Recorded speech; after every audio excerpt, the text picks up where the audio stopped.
कविता है। कविता का शीर्षक है अब्बास गायब है। अब्बास गायब है। किसी लोकतांत्रिक देश में एक व्यक्ति का गायब हो जाना कोई बड़ी घटना नहीं। जिस देश में पलक झपकते ही बुलडोजर घर गायब कर देते हों और मुख्य न्यायाधीश फैसले गायब कर देते हों, क्या कहने। उस देश में किसी अल्पसंख्यक का गायब हो जाना कोई बड़ी घटना कैसे मानी जा सकती है। मगर हमारी निष्ठा और मानवता के संवैधानिक ग्रंथ के अनुसार जिस समय में लोगों के भीतर से गायब होता जाता हो प्रेम भाव और लोक सेवकों में से शर्म, उस समय में एक व्यक्ति का भी गायब हो जाना बड़ी घटना है। मैं इन बड़ी घटनाओं में अब्बास के गायब होने को कैसे गिन सकता हूँ? आप गिन सकते हैं? ना ना ना, आप नोट गिनिए। आप हमारी संख्या गिनिए कि हम लगभग 17.2 करोड़ हो चुके हैं। आप गिनिए कि एक फरसे के वार से आप कितने मुल्लों की गर्दन काट सकते हैं, या गिनिए कि कितने देसी बम लगेंगे हमारा नामो निशान मिटाने में। आपसे नहीं होगा गायब हुओं को गिनना। इन्हीं गायबों में से एक था अब्बास। मेरे इलाके में एक दिन अब्बास घर नहीं लौटा। उसका पड़ोसी अनवर घर लौट आया शाम से पहले। लौट आया जसवंत भी और पादरी भी, बस अब्बास नहीं आया। न ये वो अब्बास था जो फिल्म निर्माता है, जिसकी फिल्में लौटती हैं और लौटाती हैं पिछले में। ये प्रधानमंत्री का दोस्त अब्बास भी नहीं था।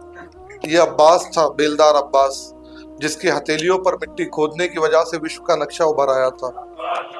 जिसके पास एक साइकिल थी टूटे कैरियर वाली, जो टूटा कैरियर उसके बच्चों का पूरा कैरियर खा चुका था। अरे और तपेदिक उसकी बीवी को लगभग खाने ही वाला था। जिस दिन बनाई थी अब्बास की बीवी ने काले चने की सब्जी, उसी दिन नहीं लौटा एक कोठरे के घर में अब्बास की वीडियो का धुआं। जिस दिन विश्व कप जीतकर लौटी थी भारतीय क्रिकेट टीम, उसी दिन नहीं लौटा था अब्बास। उसकी बीवी खांसते हुए कोतवाली पहुंची तो पता चला कि कोतवाली रातों रात अपनी जगह से गायब हो चुकी है। वह कोतवाली जहां मुटकल्ले पुलिस वाले ऊँघते हुए हराम की चाय रह रह कर पीते थे, वहां अब एक भांडखाना खुल चुका था, जिसके संचालक तत्कालीन डीजीपी थे। कोतवाल ने अब्बास को ढूंढने के बदले उस जरूरतमंद स्त्री से शरीर की मांग की। कोतवाल की जरूरत पूरी कर अब्बास की बीवी लौटी, तब भी अब्बास नहीं लौटा। जबकि इसी देश में लौट रही थी इच्छा मृत्यु की याचिकाएं, फांसी माफ कर देने की गुजा। मैं इस कहानी को अधूरा छोड़ता हूँ, जबकि मैं बता सकता था कि अब्बास की बीवी के साथ आगे क्या क्या हुआ और किस किस ने किया।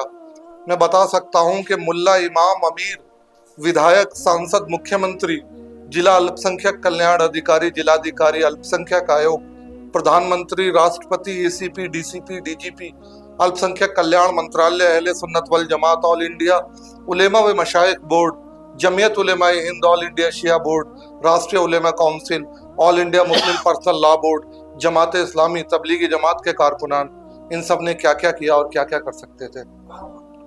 मैं यह भी लिख सकता हूँ कि अब्बास की बीवी ने इस सब के बीच अपना मानसिक संतुलन खो दिया। मगर इस दारुण कथा का इतना अंत ही आपके द्वारा सुना जाना जरूरी है कि आज 5 बरस हो चुके हैं और अब्बास नहीं लौटा है। यहाँ आपके लिए केवल इतना जानना जरूरी है कि अब्बास मेरा बाप था। 2 बार सुनिए यह वाक्य और पहचानिए कि मैं कौन था अब्बास। मैं कह भी दूं कि अब्बास इस दुनिया के तमाम सताए गयों का बाप था। अब्बास केवल मेरा बाप नहीं था। और अब अब्बास एक गुमशुदा व्यक्ति है, एक मुसलमान है, एक सूचना है, एक आरोप है, एक अल्पसंख्यक है जो बहुसंख्यकों का दुश्मन है। अब्बास देश नहीं है और कथित रूप से इस देश का भी नहीं है।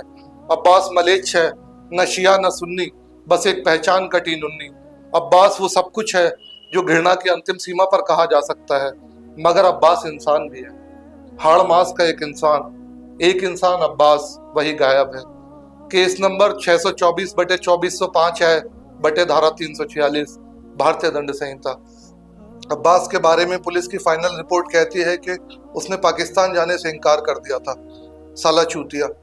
ये 2 शब्द उस रिपोर्ट में पिछले वाक्य के आगे नहीं थे, मगर थे। इसीलिए उसे सरकार ने अपने अधिकार का सदुपयोग करते हुए पाकिस्तान भेज दिया।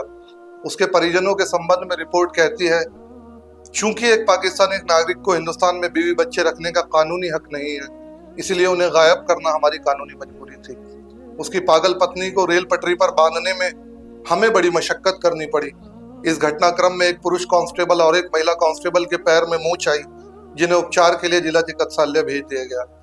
क्योंकि हम मानवता में विश्वास रखते हैं, अतः उसके नाबालिग बच्चों को हमने दूध में जहर मिलाकर पिला दिया और उनके शवों को मुस्लिम अंतिम संस्कार की विधि से सम्मान पूर्वक निपटा दिया। हम इसी प्रकार कर्तव्य पालन के पथ पर अग्रसर रहेंगे।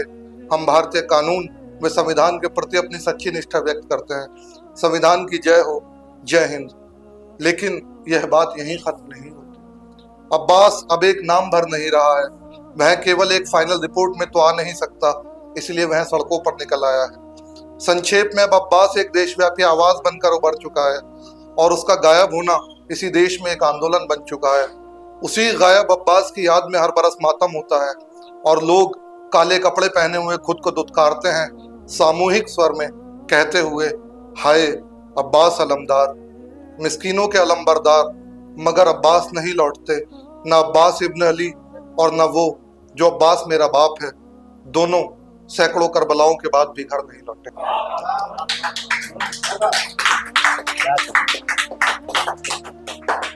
एक दूसरी कविता है, उसका शीर्षक है बोलता हुआ आलू। बोलता हुआ आलू। आलूओं की तरह मर रहे हैं लोग, आलूओं की तरह फूल रहे हैं। आलू जैसे ही लुढ़क जाते हैं, आलूओं की तरह ही दफन किए जाते हैं। इतना फर्क है कि दफन किए जाने वाले आलू छोटे होते हैं और इंसान बड़े। आलू जैसे होते हैं बोरियों में, ठीक उसी तरह होते हैं मनुष्य बिस्तर में। आलू छीलो तो अंदर सब साफ और चमकीला, लोग छीलो तो अंदर से और काले। आलूओं की तरह मर रहे हैं लोग और आप देखते जाते हैं। देखने के अलावा आप कर भी क्या सकते हैं? नहीं कह सकते चिल्लाकर सरकारी ओहदेदारों से, पहन लो बलवंत राय का पट्टा अपने गले में। शुक्र मनाना चाहिए आपको कि सिर्फ लोग आलूओं की तरह मर रहे हैं, वरना लोग लोगों की तरह भी मर सकते थे।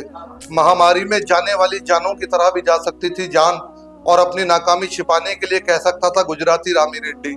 शहर का बच्चा बच्चा जानता है कि मैं बाबा नायक एक गुंडा हूँ, और आप संजय दत्त की तरह रील के अंत में उसका भुरकस नहीं निकाल सकते थे। किसे फिक्र है कि आलू उगाने वाले किसान की जिंदगी की कीमत 1 किलो आलू भी नहीं। और आप में से कौन यह जानता होगा कि इसी देश के एक सूबे में एक बोरी आलू के बदले एक नवजात को बेच दिया गया था, या खेत में आलू बीनने गए एक किशोर को दौड़ा दौड़ा कर पीटा गया, या आलू का बीज लेने गए एक लड़के को धारदार हथियार से काट दिया गया और उसकी FIR दर्ज नहीं हुई। हाँ, शायद आपको आलू डालो सोना निकालो वाला बयान पता हो, वैसे आलू पता होने वाली चीज तो नहीं। बहरहाल आलूओं से भरी इस दुनिया में हर एक आलू को हक है कि वो आलूओं के बीच आलूओं की ज़बान में अपनी बात कह सके। और आलूओं कैसी थी ये कविता? एक आखिरी कविता, तो कविता का शीर्षक है लोचन कथा। लोचन कथा। आंखें, हमारी आंखों की दाद दी जानी चाहिए कि हमने वो सब देखा जो आने वाले और गुजर चुके कभी नहीं देख पाएंगे।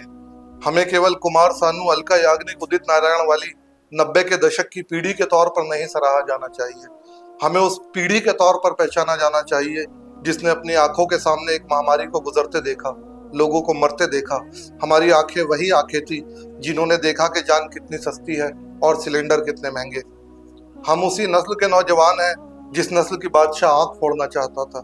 हमने मजहब की लड़ाई में मरते हुए लोग देखे, लाठियां खाई और अपने घर लौट गए, माँ के इस डर का सामना करने के लिए कि तुम्हें कुछ हो गया तो घर कौन देखेगा।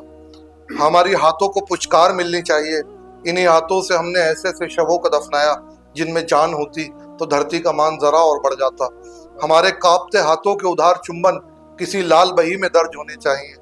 हमारी आंखों की दाद दो लोगों, हमारी आंखों को अजायब घरों में रखना, आने वाले लोग देख सकें कि हमने क्या क्या देखा।